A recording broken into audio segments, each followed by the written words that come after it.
So the class is being recorded as we always do. The last few weeks something happened with Simon's computer and is having difficulties in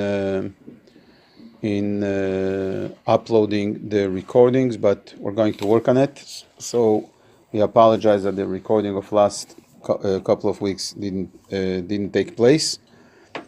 So for all of you who really wanted to listen to the class again, and those who missed the class and couldn't listen to it, we apologize for the inconvenience, and we hope that you'll forgive us. And those of you who didn't try, and don't know that it's missing the last couple of weeks,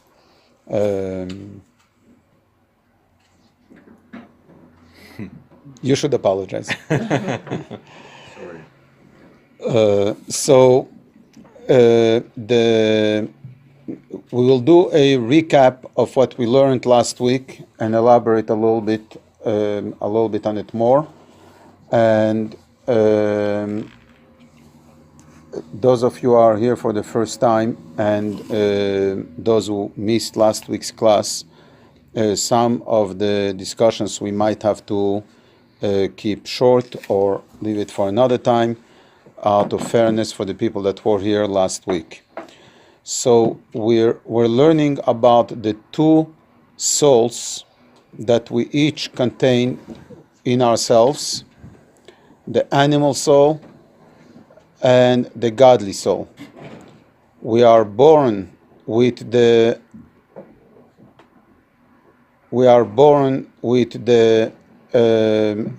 both souls. The more dominating one on the surface, and the more dominating one in the natural world we live in, is the nefesh habehamit, the animal soul. To clarify, and as we've elaborated in the last few weeks, the animal soul is not bad, not evil,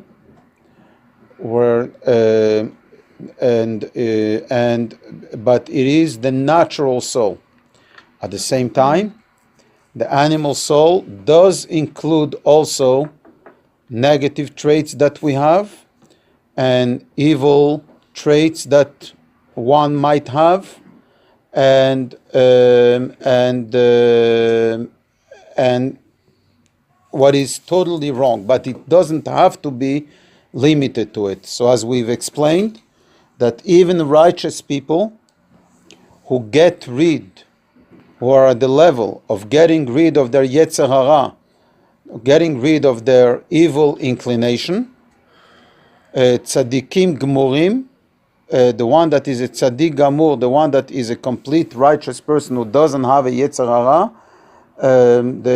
the evil inclination still has an animal soul, because one cannot be alive in this world, soul in body, without the animal soul. Attraction to eat, an attraction to sleep, being tired, feeling cold, warm, all these natural feelings and attractions that we have are from the animal soul. That's the animal part within us, and the animalistic part in us, the animal soul. However, the difference is in the levels of people. The righteous person is using the animal soul for godly matters. So the righteous person eats, sleeps, gets dressed and so on for a godly purpose, while one who is not a righteous person is doing it for just because I want to eat, I'm hungry, not l'shem shamayim, not for the sake of heaven, not for a godly purpose. Then it remains animal. It remains human, that equals animal in in the context of what we're discussing today. Does that make any sense so far? Okay, so let's go over the charts, because we went over the text last week, and we will then open it up and we'll elaborate and open it up for discussion. So the godly soul and what the Alter Rebbe, the Tanya, refers to, the second soul, is the same. And again, the reason the godly soul is referred to as the second soul is because this is something we need to learn about. This is something that we need to discover. This is something that is not given on the surface. Not everyone knows that we have a godly soul. We need to learn about it. We need to grow up and know that we have it. But everyone knows we have an animal soul. Everyone is a child. We start in life with the animal soul, and as we grow older, we hopefully integrate the godly soul to take over and to guide and to lead the animal soul to do the right thing. So the creation, now those two souls, as we learned last week, could we separate them? Can I or anyone in this room take this, the soul that we have, which is what gives us life, and define this part of the soul is godly and this part of the soul is animal? No.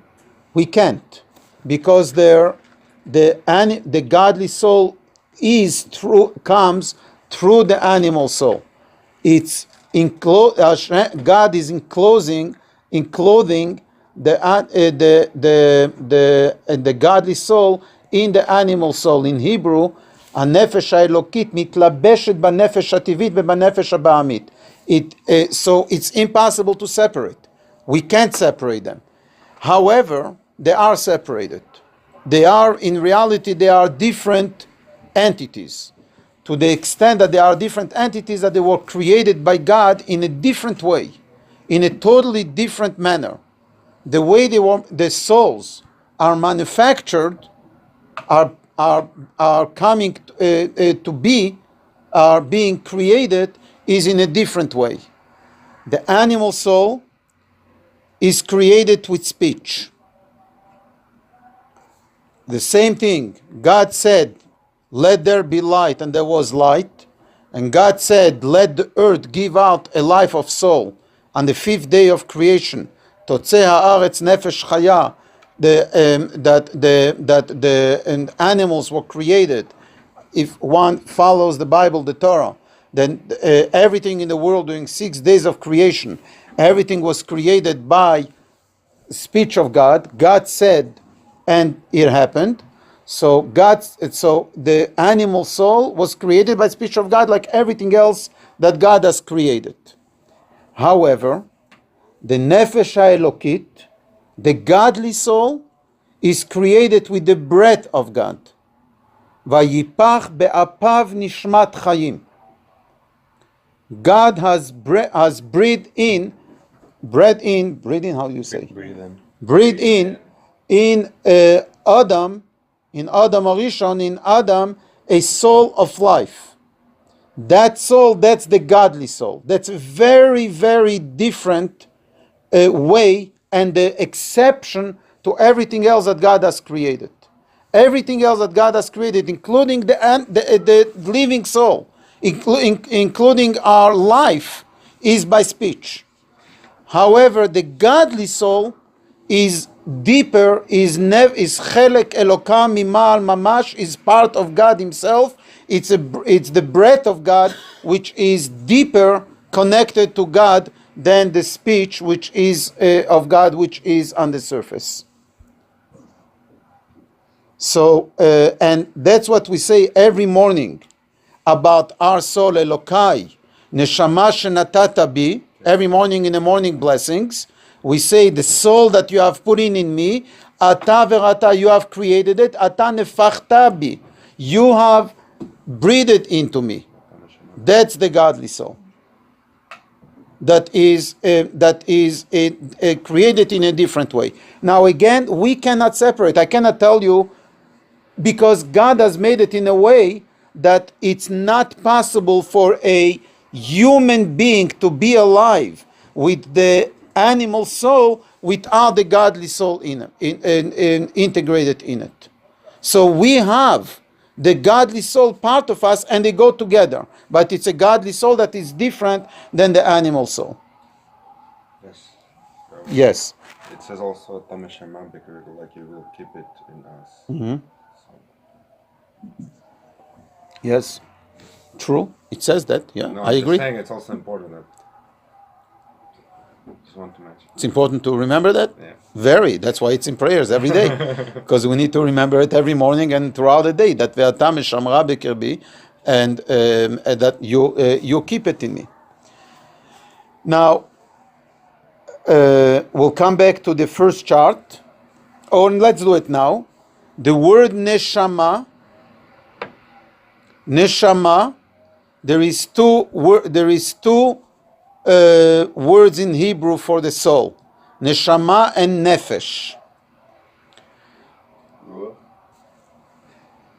There is two words for the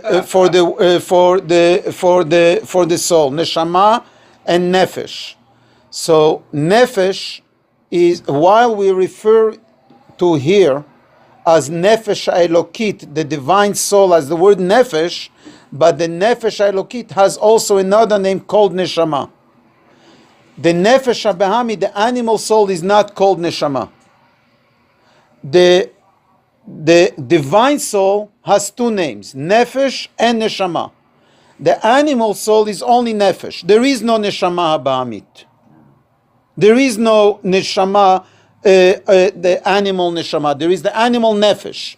What is neshama? Neshama comes from the word neshima, which means breath. So that's the nefesh elokit, the breath of God that is, and as Michael just emphasized, atam shamra b'kirbi, that you, God, is breathing in me the soul all the time. And I'll elaborate on it for a second. When we're talking about creation, and that's a side note, which we won't elaborate on too much, but but I'll share this concept. When we speak about creation of the world, and generally we speak about it in past sentence, God has created the world. God has created a soul. God has rested on the Shabbat, on the seventh day of creation. The reality is it's wrong. המחדש בטובו בכל יום ובכל רגע תמיד מעשה וראשית. God is renewing constantly, every day and every moment, the act of creation. So the act of creation is a constant act. It's not something like someone created this cup, someone created this binder, they're gone, and the binder is still in existence. And the one who made the binder doesn't need to be here anymore. That's not the way it goes in creation. Creation of God, God keeps on creating the world by every second. It started 5,778 years ago. But the action of creation continues all the time. So the same is when we're saying Atane Fachtabi, you, God, has breathed the soul into me. So it's not only a past action, and not only in the morning when we wake up and we regain life, but it's throughout the day. Any moment that we are alive, God is breathing in the divine soul, the godly soul in us. You had a question. Yeah, so as the Alter Rebbe says, there's 5 levels of the soul, right? So the neshama is a higher level of nefesh. They're not necessarily completely interchangeable, unless I'm Yes, misunderstanding something. correct. Yes, correct. But so you're just emphasizing the fact that it's Yes. it's breathing. Yeah, what I said, it doesn't contradict this fact, it doesn't contradict the 5. Now I spoke about the 2 and I spoke about the 1. Okay, thank you. The let's continue to the second chart. So the animal soul, as was explained, is life force. That's what keeps us alive. And that's why we learned last week or 2 weeks ago that the animal soul is also called Nefesh HaChiyunit, the soul of Chaim, of life, the living soul, created with speech, while the godly soul is the second soul. Why is it called the second soul? So we explained. It's called the second soul because it's not obvious at the beginning. It's not obvious on the surface, but it's something that we need to dig in deeper in order to discover it. At the same time, it's the second soul because one could live without that also. Animals, physical animals, are living and breathing the way we are, including monkeys, and including other animals who have traits of human beings to a certain extent, and are alive and are moving and are eating and are doing everything that almost everything that human beings are doing. They're alive, and so are human beings. Could live also without a divine soul, but the divine soul is there as a second soul that brings in divinity and godliness into our lives. And that's part of God, Chelek Elokam Imal Mamash, like the breath that is part of the soul, much deeper than speech. Yes. Hopefully this is part of what we're talking about in the sense that we discussed that usually we receive the divine soul around age 20. Later on in life, it's not at the beginning, so to speak, where it's more present. So far, so good. Continue. So is the idea that like once we reach that age and we're more aware of this second soul, is that usually where it begins, or is it from day one as well? So, very good question. You're saying something, but not 100% correct. Yes, we mentioned about the divine soul, the godly soul, penetrating our lives, our body, ultimately at the age of 20.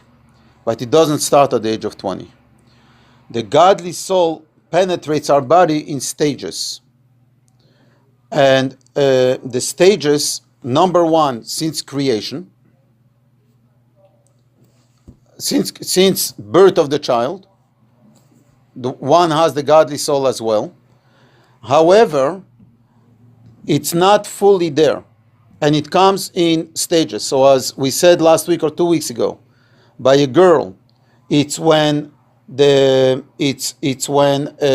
naming of the baby girl is taking place. The soul enters in a more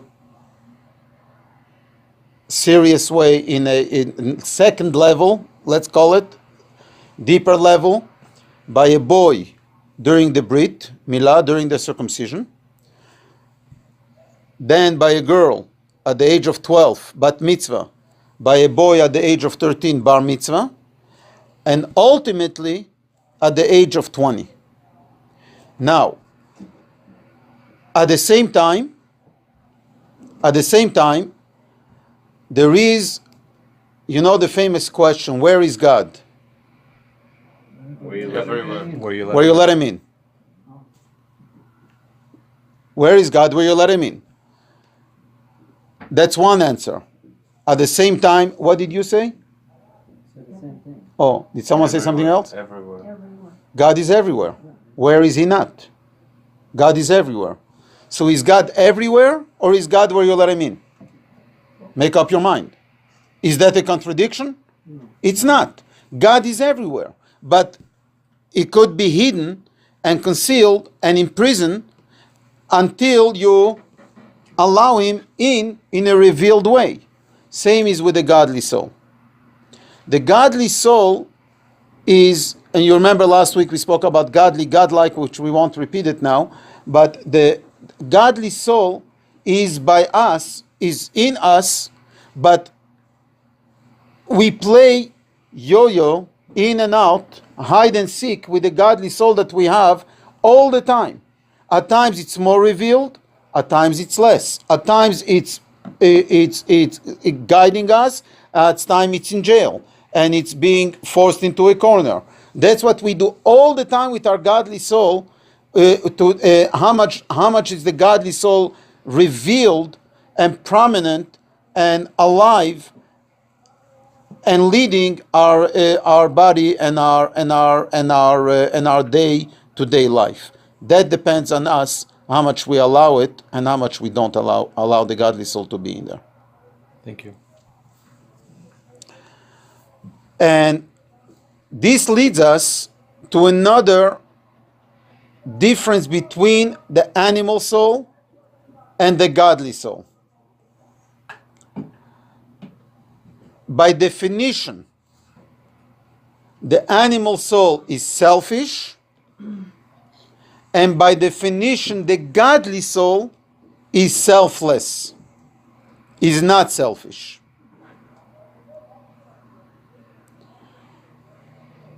In other words, there are animals, physical animals, who are very kind by nature. There are animals who are very brutal and not kind by nature. So both animals are following their nature. The way they are made. The animal soul, the animal who is kind, follows its nature of being kind. The animal who is unkind follows its nature of being unkind. They don't have freedom of choice. They can't choose to be different than what they are. They don't have that. They don't have that ability built in them. God did not give them that ability, and so are angels. Angels also don't have freedom of choice. Whatever God has created them, that's how they are. That's why angels are also called Chayot HaKodesh, holy animals. They're animals of God. They're godly animals, but they're still animals. That's how they are. What does that mean, that they don't have freedom of choice? That means they're selfish. Not having freedom of choice, being, that's who I am. I can't do anything else. That's who I am means I. That's who I am. I cannot be anything else. I cannot change. I cannot choose. I cannot become who I am not. Who I am not. That's selfish. Nothing wrong with it. It's very good for an animal to be an animal. For a cat to remain a cat is amazing. And a cat should remain a cat. And a dog should remain a dog. Every animal should remain who it is. We cannot change it. And there is no reason to change it. So is the word selfish bad? No. It's just selfish. That's what it is. It's about self. Selfish means about self. Godliness is selfless. God is about infinity. God is about not me. So now let's take the animal soul and the godly soul and apply it to my life, to our lives, as people who have freedom of choice. The animal soul within me is very selfish.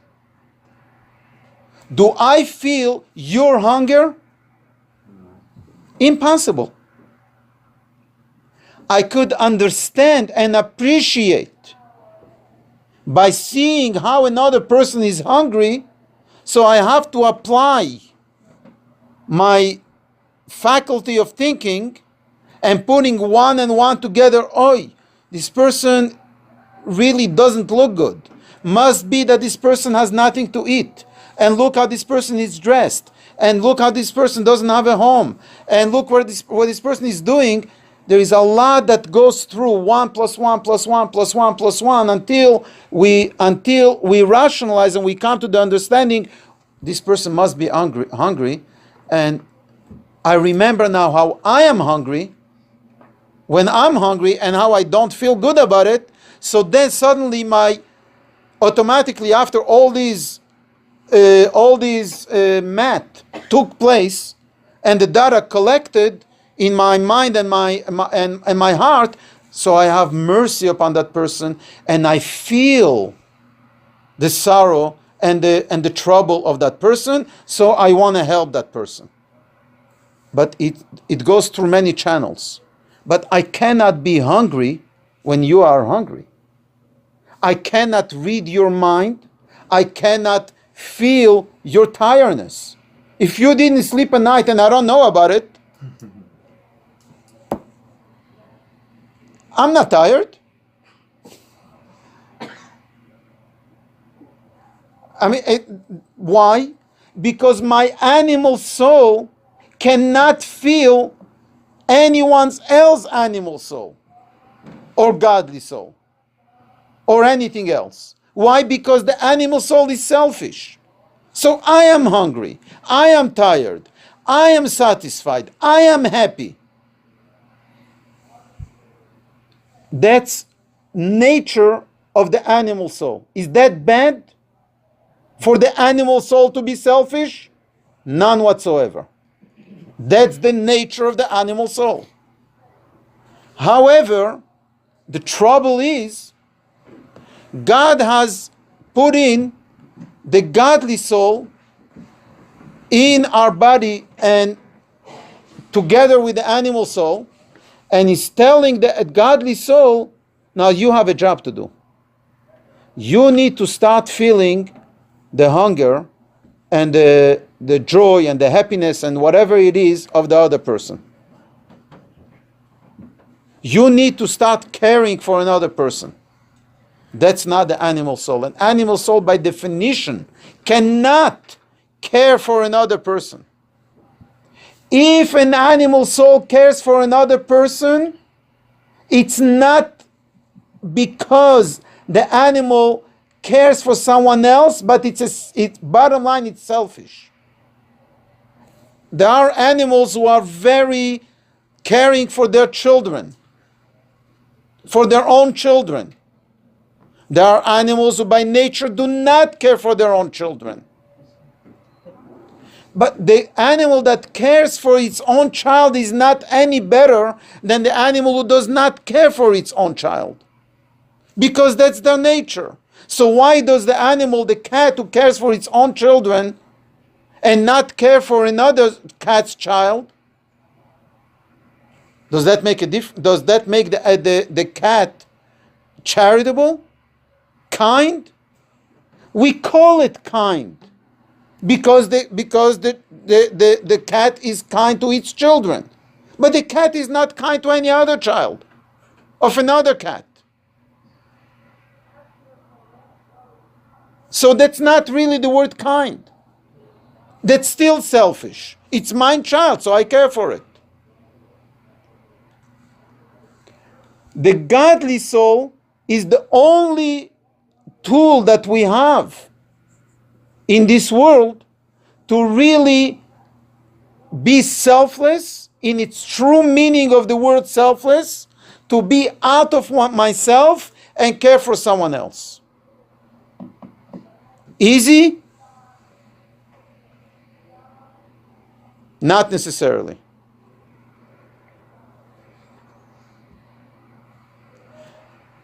So for a human being to be selfish, we view it Is it a good thing for a human being to be selfish? Of course not. Why not? Not because we are human, but because we are godly. Because of the nefesh elokis. Because of the godly soul within us, we are asked, we are demand, we are given the role, the task in life to be selfless and to care for someone else. So why is it bad for a human being to be selfish? Because what happened there is we did not apply. We are putting the godly soul aside, and we're only dealing with our animal soul, and that's bad. Because God is breathing in me a godly soul,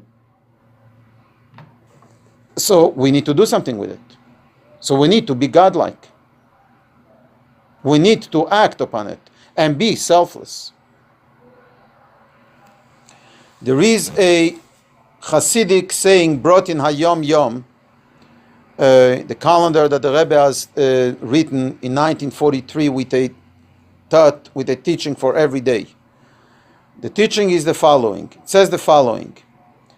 When two Jewish people are coming together to discuss an issue.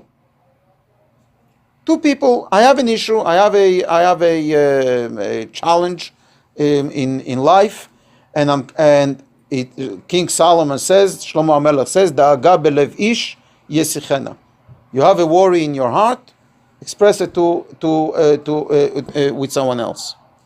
Discuss it with someone else. Many expressions in the Torah about it, how good it is you have something, don't hold it within yourself, really, but discuss with someone else. Yes. So the Hasidic saying is that when I have an issue and I discuss it with you, with another person, then it's two godly souls against one animal soul. Two nefesh elokit, two godly souls that are battling one animal soul. Since childhood, since I was a child, I had a question, why? Doesn't make sense. I have a godly soul, I have an animal soul. I'm discussing it with Yehuda, my issue. He has a godly soul. He also has an animal soul. Sorry, but he does. We all have animal souls as well. So if I discuss my problem, why is it two against one? My problem, which is an animalistic by nature problem, must be animalistic, must come from the animal soul. There is no problems in the godly soul. So all challenges are from the animal soul. So where is your animal soul?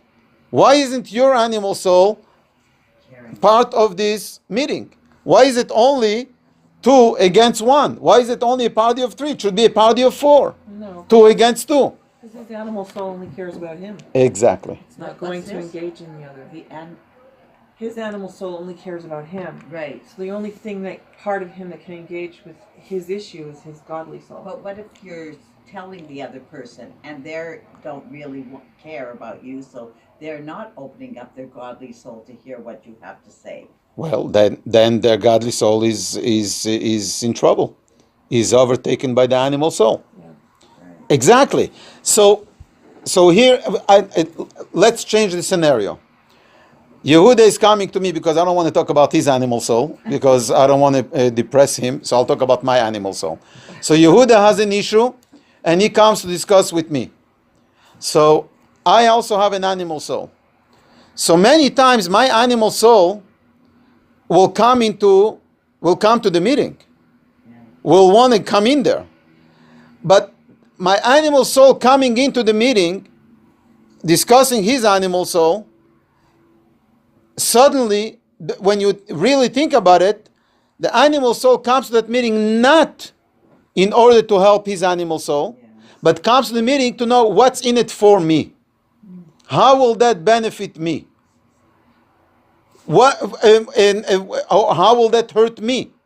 So am I going to advise him something that is going to help me, or I'm going to advise him something that's going to hurt me? If it's going to hurt me, then I won't say it. So then that animal soul needs to go right away aside. We'll have a separate meeting and we'll come and deal with you, with your issues. But obviously, his divine soul, my divine soul, even though my animal soul is trying to get in there and to disturb the meeting and to bring in its own agenda at the meeting, but my divine soul doesn't want it. My divine soul is telling to my animal soul, Menachem, Matusof's animal soul, get out. Let me deal with Yehuda now and help his animal soul because he needs help. So no matter what, my divine soul wants to help and cares for his animal soul. But my animal soul does not give a damn. Does not care at all about how his animal soul is doing. All it cares is selfish. Sure, I care if his animal soul will benefit me. Then it's benefiting me. Do we realize what we're learning here? What we're learning here is the following: that when a child is coming to us as parents, or as teachers, or a member in the community is coming to us for help and for advice and for whatever it is, before we offer help, we must examine very carefully, am I helping and am I offering advice? Because what is good in it for me? So when my child needs my help, so will it benefit me? Then I'll be there for the child. If it won't benefit me, then I won't be there for the child, and I'll advise the child what is best for me, or will I advise my child what is best for the child? Of course you're going to advise your child what's best for the child. Amen. Of course, amen. That's what we work on, that we should always advise our children what is best for them. Not all parents do that, and no parent does it 100%.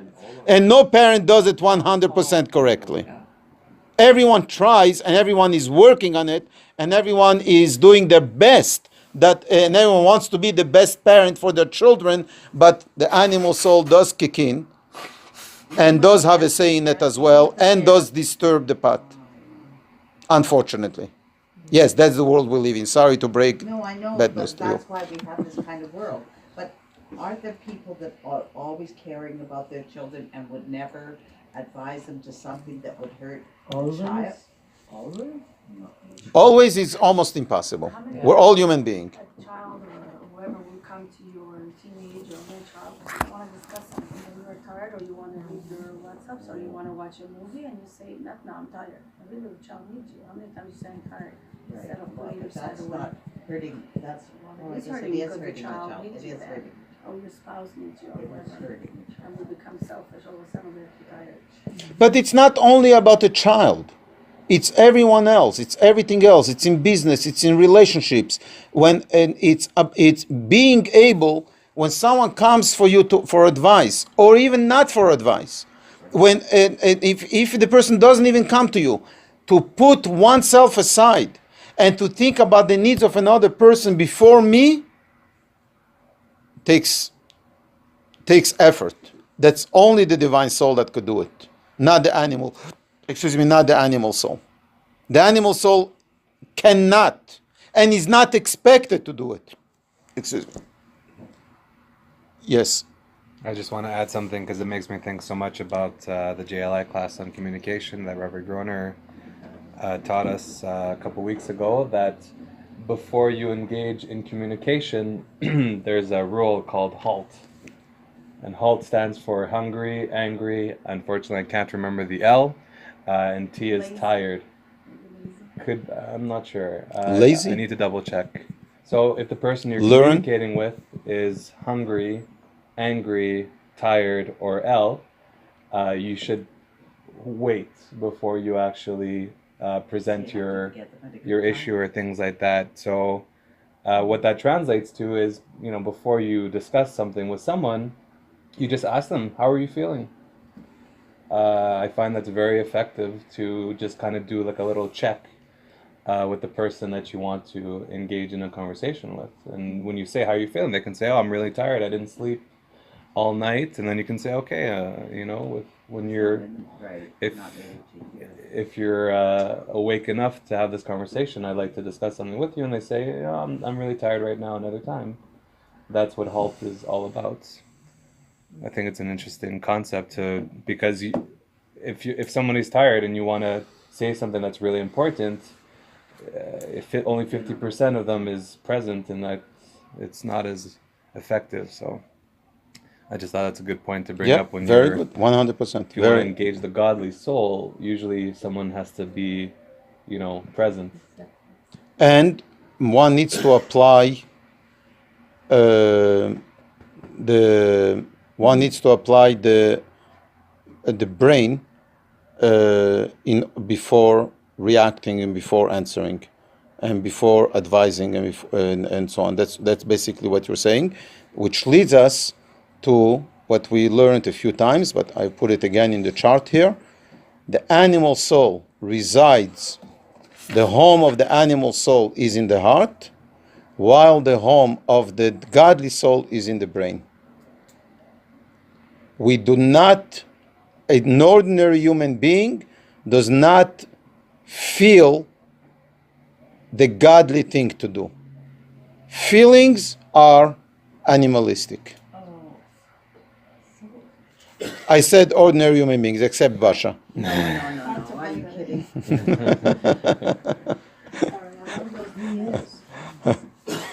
So basically, you need to let your divine soul, like, go to divine soul, like brain, divine soul is the same, right? Basically. No, basically what it's saying is the following. And again, we spoke about it many times, but briefly, the right thing to do is not what it feels right, but what the brain says it's right. The challenge is that many times the brain thinks it's right because the heart led the way. So the brain is already brainwashed by the heart. Is heart washed. What is heart? Well, brainwashed by the heart or heart washed. Basically, Exactly. So basically, feelings of other person influencing your brain. Not only feelings of other person. So I see the chocolate, and I really want it, and I'll give you all the reasons in the world why the chocolate is very good for me. But the reality is that chocolate is very bad for me. I'm giving an example, but I talked myself so much into. I'm so selfish. I'm such an animal that I think that eating the chocolate is a godly thing to do because I love it so much. So my brain is already so polluted by my heart and by my feelings that I feel, it's the godly thing to do. But in reality, it originated in the heart. So that's where the difficulty is by us many times where we fool ourselves. We think that it's godly, and in reality it's not. But in essence, whatever originates in the heart is animalistic.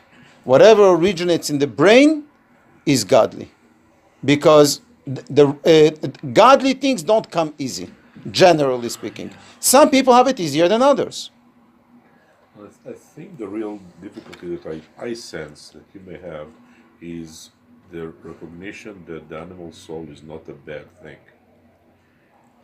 So we are inclined to think in terms of negativity. So therefore, if it comes from the animal soul, it must be bad. For example, the animal soul makes us hungry. It is not bad to be hungry. It's required for us to remember we have to nourish ourselves. But the choice when you eat is And how you eat. and how you eat. So the point is that yes, we need the animal soul to like an alarm clock we want to sleep late, and he says, I have to wake up, or I want to stay up. He says, I have to go to bed.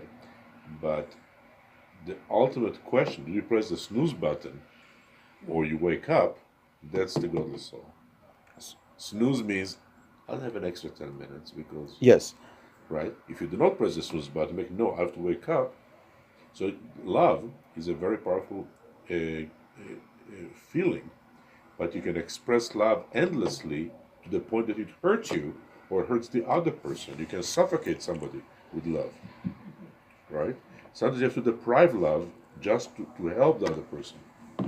So the choice is the godly soul, Yes. and the love is the animal soul. Yes. At the same time, everything, everywhere, and always could be argued, and there always is another side to it. But yes, you are right with what you're saying, and at the same time, what the Alter Rebbe is teaching us here is that, and that's one of the major points of Tanya, and we need to elevate ourselves from the here and now in order to appreciate to what we're accustomed to, in order to appreciate the beauty of what the Alter Rebbe is teaching us here is that anything coming from the animal soul is bad. In other words, if I am born with a nature of being very kind and very charitable and very selfless, if we could use the word selfless, but a giving person, the Alter Rebbe says it's bad. Why? Because you didn't apply the godly soul yet. All you're doing is following your nature, and that's not what the purpose of your creation. That's not why I breathe in a godly soul in you. So you need to train yourself not to be kind because that's your instinct and that's what you feel, and you have mercy and you have a gentle giving soul. All good. Of course we like those better than the others, and may the whole world be filled with gentle, kind souls. Amen. But all these gentle, kind souls need to become godly. We need to do it.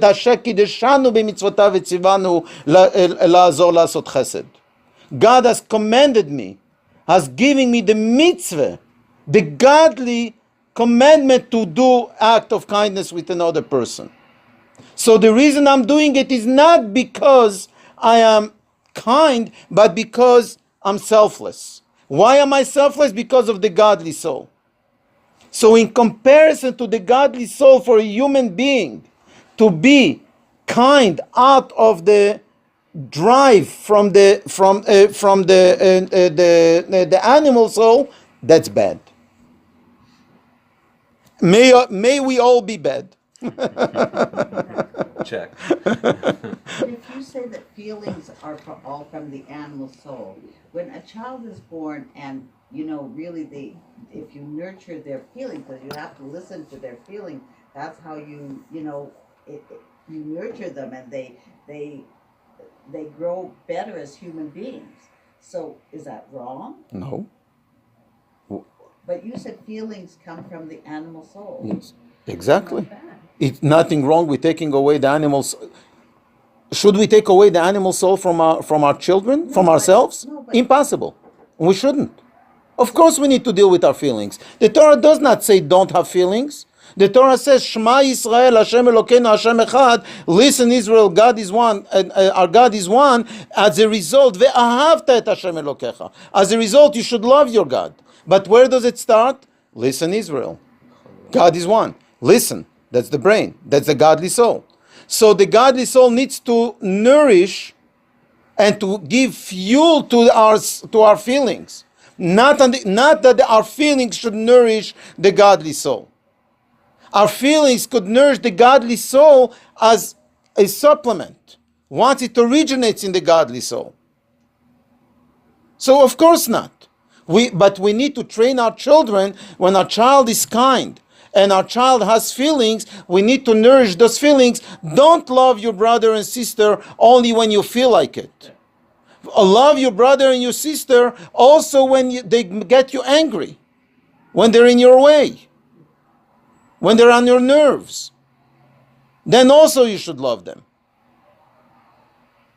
So yes, nourishing the feelings, working with the feelings, the godly soul needs to lead and guide the animal soul to do it for a godly purpose. Yes. Thank you, Rabbi. If I may, Basha, what I believe the Alter Rebbe is just simplifying it. So when he says it's bad, it means that it's not enough. And we have to recognize that when we're doing something because of our nature, it's not enough.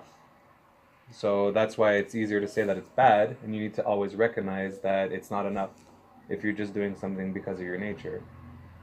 So, true for a little child. But as Yehuda will grow up, and Menachem will grow up, as we growing up, we will come to the realization that it's bad, B-A-D, and bad because it's not godly. For now, let's start, and that's nourishing and working with ourselves. So for now, let's do the bad as not enough, not good enough. Okay, let's start with that for the gentle souls here who cannot swallow and digest that being kind out of the animal soul is bad. So that's fine. I'll mellow it down. Yes. Okay, so I think you said something earlier that to me is the key, and that is that, if you're by nature, from the animal soul, kind, you're kind when you feel like it, right? I mean, if you don't feel like being kind, you're not kind. The godly soul, in the right situation, in a tzaddik, the godly soul channels those feelings, whatever the feelings they have. So being kind, you have to be kind all the time, right? If you feel like it or not. You can't be selfish, right? Like the animal soul wants to be selfish. You can't. So the godly soul says no. So it's a matter of, there's a master on the feelings, right? And the feelings come from the animal soul. Sometimes they seem to be okay, and it's very hard to know what's what, but if you are normally, your nature is to be kind, and you don't feel like it today, then you know that's coming from the animal soul, and you need to get your godly soul going so you can be kind at that moment. True. So hard when you don't have the energy, because you do need, sometimes you don't have the energy to be kind. And so how do you get that, like, is God going to give you, when you're so hard sometimes, when you don't have the energy? Very hard. If you daven, it's amazing if you ask God to help. It's amazing how many times that you can do it. There's a good example whereby you take your child to the doctor and they have to get the needle, right? And you do this out of kindness, right? But for sure, the child doesn't think so. No. It's torture. And the child is going to cry. So typically what you tell the child at that point, this will hurt me more than it will hurt you.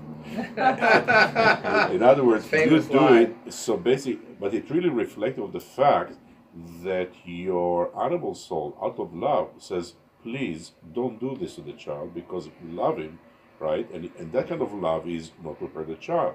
But your mind says, if you truly love him or her, then you do this. It may cause some immediate pain, but long-term reward, and it will hurt me more than it will hurt the child. Or you give a kid.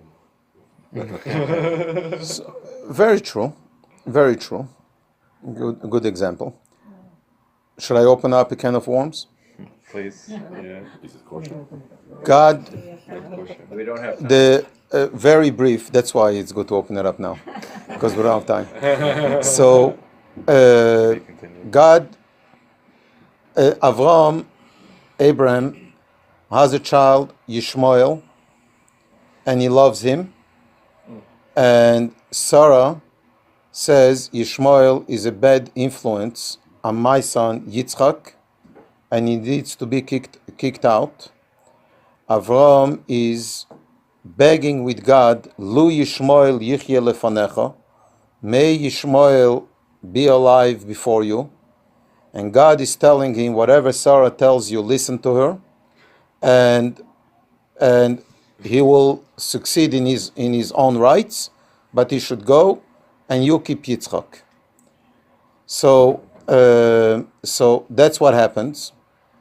Avraham, God is referring to him as Avraham Ohavi, Avraham, who is the ultimate in kindness and loving God, loving human beings, had a child Yitzchak at the older age with his beloved wife Sarah at an older age, and God told him, love Yitzchak and get rid of Ishmael, send away Ishmael. And then God is telling Avraham, take your son, the only one, Bincha, Yechidcha, the one that you love, Yitzchak, go to Mount Moriah and bring him as an offering. And Avraham is not arguing with God. He's not saying, you told me to keep Yitzchak. You told me to love him. You told me to embrace him. You told me to put my entire energy in him. And now you're telling me to sacrifice him? Avraham is not saying a word and is ready to follow God's command. Now, just for the record, Yitzchak is not that little child the way he's portrayed in the movies, and his father with a big knife, and poor child. Yitzchak was 40 years old. 37, sorry. 37 years old. And so he's not this little child, this little poor, helpless, who his father is taking him on the altar. He's an adult and he could get even with his father if he needs to. His father is the old man. He's the young man in the prime years who could get even. But that's a different story. Now, Hashem is telling to Yitzchak, and this was the 10th nisayon, the 10th test that God tested Avraham to see if he loves God. What am I bringing out from this story? In response to what you brought up earlier about feelings, God nourished Avraham's feelings of love. But he wanted that love not to be animalistic, but to be godly. So he didn't take away the love from Avraham to Yitzchak. He tested Avraham to see, do you love Yitzchak for selfish reasons? Because it's your child? Or because I told you so? Or because I gave you that child? Because it's godly. If it's godly, then what difference does it make to you? God has given, God has taken. What difference does it make to you? And from here, I'll bring, and so basically what God brought out is that your natural love should be godly. I'll share another, and I'll conclude with that, how feelings should be godly and not human and not animalistic. If I would not see it with my own eyes, I don't know if I would believe it. I would, because I know, to the extent that I know that person. I've witnessed the Rebbe, the Lubavitcher Rebbe, when the Rebbetzin passed away, when his wife passed away, he was sitting Shiva, mourning for the Rebbetzin during the 7 days. We went to New York from California. We went to New York during Shiva to offer condolences, to be by the Rebbe during that time. And we were there for Shabbos. During the week, the Rebbe looked pale, was a different person than what we knew. Was a different person than the Rebbe that we knew, with the energy and everything. Like a part of him was taken away from him. Came it Friday night, Shabbos. Came Friday night, Leil Shabbat. The Rebbe comes into the shul, to the synagogue. No one knew what to do. We should sing, we shouldn't sing. The Rebbe is Shiva, and the Rebbe is sitting Shiva. No one knew. The Rebbe comes into the shul and does with his hand the sign of, like, with his hand, encouragement to start singing. Everyone started singing a happy song throughout that Shabbos. Throughout the Shabbos, the 24 hours of that Shabbos.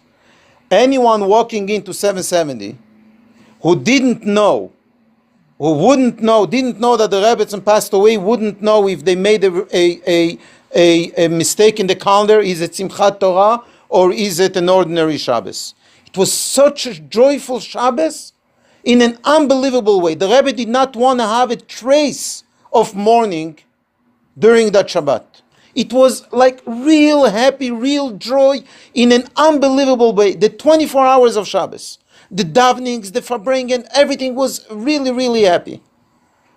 And you think, okay, well, Shabbat, the Rebbe controls himself. The minute Shabbos went out, and this is what took me. This is what took me, self-control, godliness, nefesh ha'elokit, how one person could control feelings. I never saw anything like that. Motzei Shabbat went out, the Rebbe comes in, I think farbrengen ended, the Rebbe went to the room, I don't remember all the details, the Rebbe comes back, the Rebbe went to change the shoes from leather shoes to non-leather shoes for the during morning. The Rebbe comes back to Arvit, back to normal. Not normal, but back to morning. His face, everything was like, wow. I saw it. How could it change in minutes? From Shabbat Kodesh, the Simcha of Shabbat and Etzeb, but there is no sadness, to suddenly morning. Feelings controlled by the godly soul. Of course the Rebbe has a nefesh habahamis. It's impossible to live without the animal soul.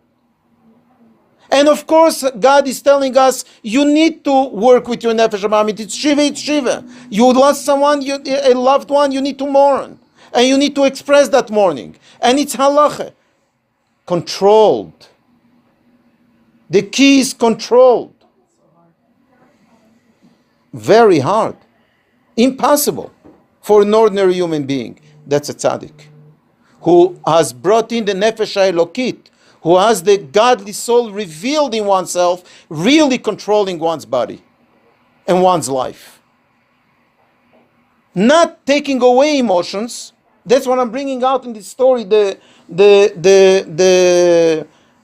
contrast of the feelings of Friday versus Shabbos versus Saturday night when Shabbos is out. It taught me a lesson. I don't know if I'll never get there to that. But it taught me a lesson in how to really judge oneself. Am I godly or am I an animal? Helping another person does not mean it's a godly act. It could still be an animal act. May we all be animals. And such fine character traits of good animals. Halavai, amen.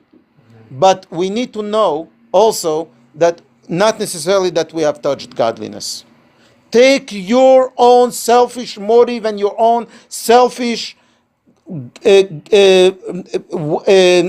of thinking and your own selfish goal in life and think about your child, think about your spouse, think about your fellow human being. Then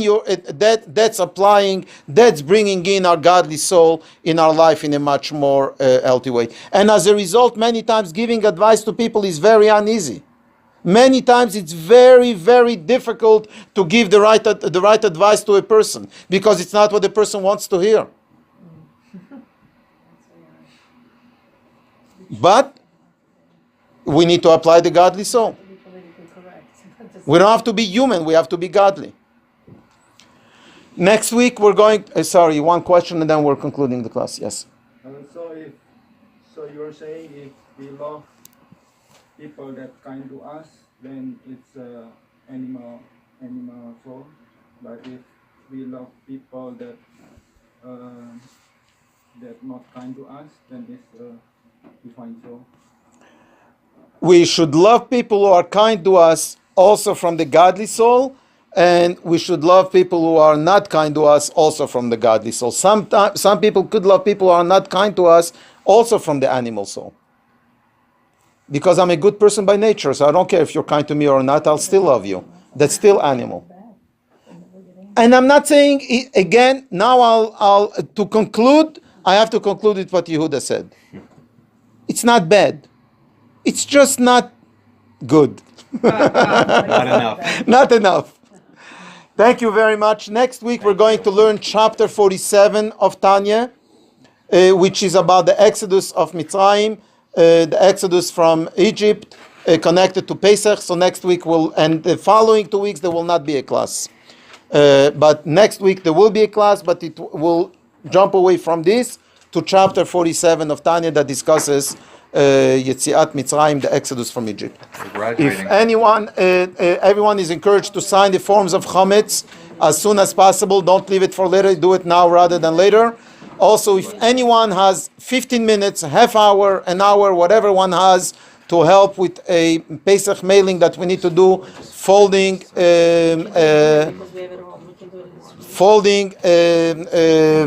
preparing a mailing would be greatly appreciated. Thank you very much. Good week.